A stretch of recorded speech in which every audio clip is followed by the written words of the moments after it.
Now, Queen Idia was strongly behind her son Osawe. Will Queen Idia's effort to make Osawe the Oba be fruitless? Let's find out. But note that Queen Idia understood the act of magic. She was more like a sorceress. Arhuarhan understood the fact that Queen Idia as a woman was strongly behind her son, and she understood the act of magic. Trying to fight Queen Idia back, Arhuarhan went to a community in Benin called Uroho community. He went to meet a woman called Iye Nuroho. He learnt the art of magic from Iye Nuroho.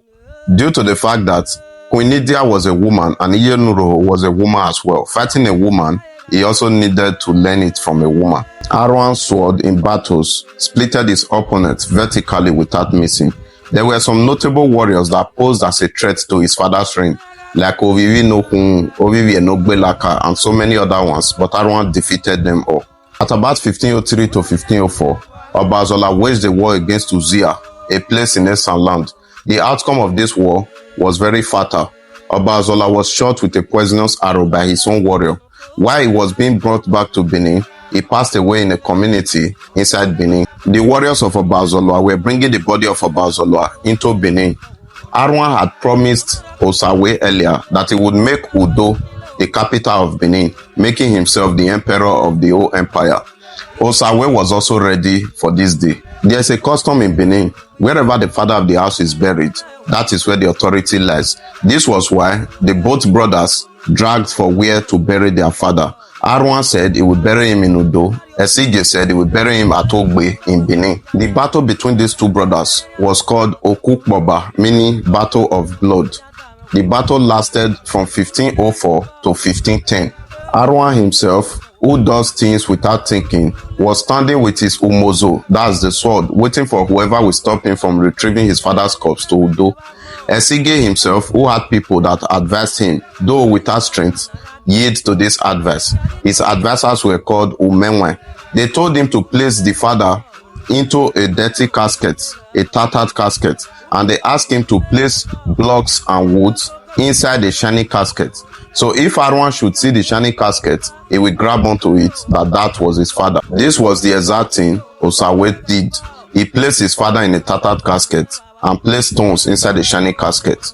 Soon enough, the warriors arrived Benin. While they were almost entering Benin, Arhuarhan grabbed onto the shiny casket. His advisor told him that the shiny casket was filled with stones. Arhuarhan knocked him to the ground and he perished immediately according to history, because he said, "My father cannot be placed inside the tattered casket." While Arhuarhan left for Udo, Osawe and the warriors took the corpse to Ogbe in Benin. Don't forget that this plan couldn't have been possible without the support of the Benin chiefs and the support of Queen Idia herself, because the chiefs in the palace knew the fact that Obazola had placed Osawe to be the eldest and the heir to the throne. This was why Arhuarhan lost out. Arhuarhan was between the boundary of Udo and Benin at Ovia River when they heard the ground gun called Owewe. They were shot in the palace at Ogbe. This was when he knew that he had been tricked and his servant was right earlier. Obazola had been buried at Ogbe. When Arhuarhan understood this game, he rushed into Udo to prepare for war against his brother. But the Uzamas in Benin quickly crowned Osawe as Oba Esiege, meaning don't drag my title. Over the years, the name became Oba Esige. Osawe, now Oba Esige, was now the emperor of the whole empire. He was now the grand commander of the imperial army. He also told the armies to prepare for war against his brother because he knew he would come. Arhuarhan and his family members, that's his wife and his two sons, were at Udo. His two sons were Mama Bia and Onioni. Mama Bia passed away years before this war, remaining only Onioni. Onioni was as huge as his father. He also had the strength in battle. Arhuarhan prepared for war against Benin. He marched to Benin for the first time, he didn't succeed. He marched again for the second time, he didn't succeed. And for the third time around 1510, Arhuarhan marched with his warriors against Benin. His son Onioni, who he had told to stay behind in Udo, sneaked to this war and joined Arhuarhan in the battlefield.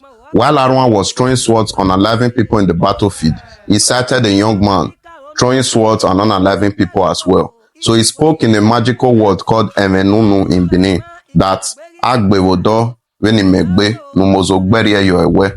Immediately he spoke on that word, his son dropped dead. On getting close to this young man that just dropped dead, he discovered that this was his son, Onioni.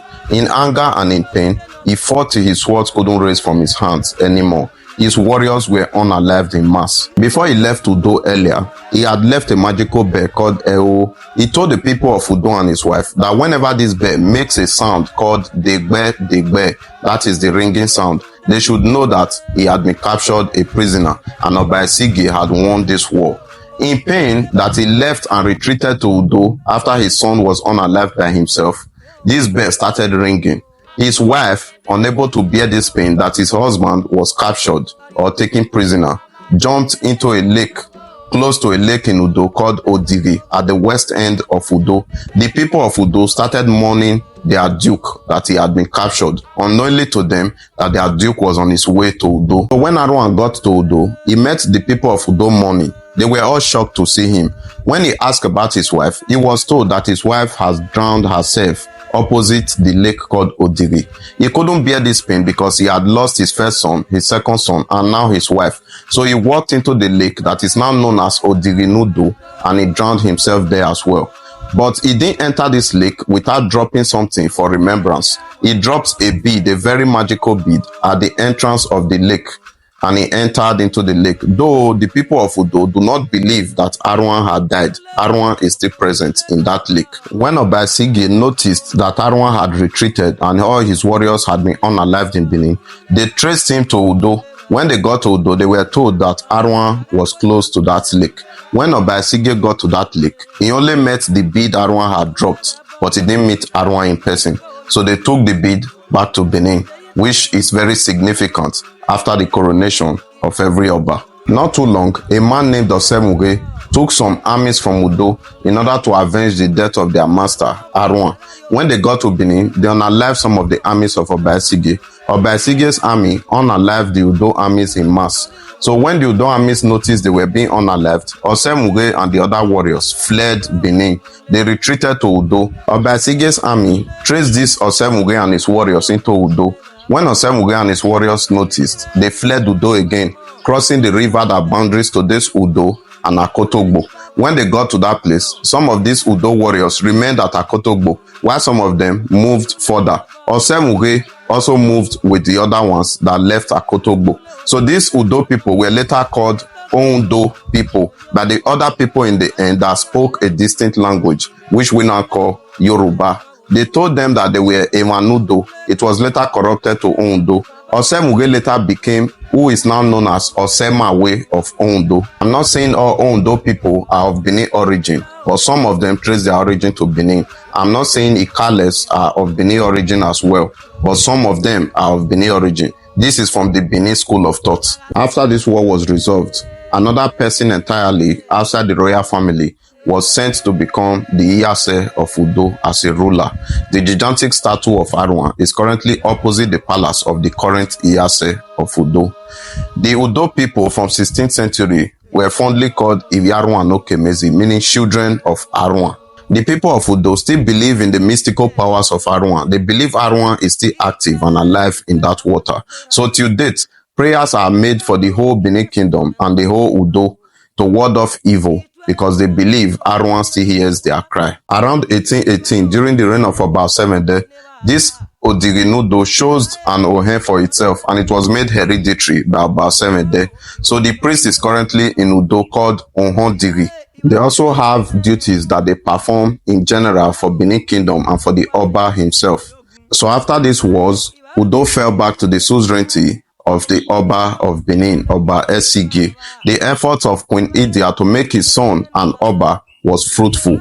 Oba Zolo's word that Esigi would reign after him was fruitful as well. So over the years, Udo has been at peace with Benin, without wars, without issues. Oba Esigi is remembered for so many historical events during his reign. If you are from Udo community, indicate in the comment section. Let's know ourselves. And if you love this episode, please share, like, and comment.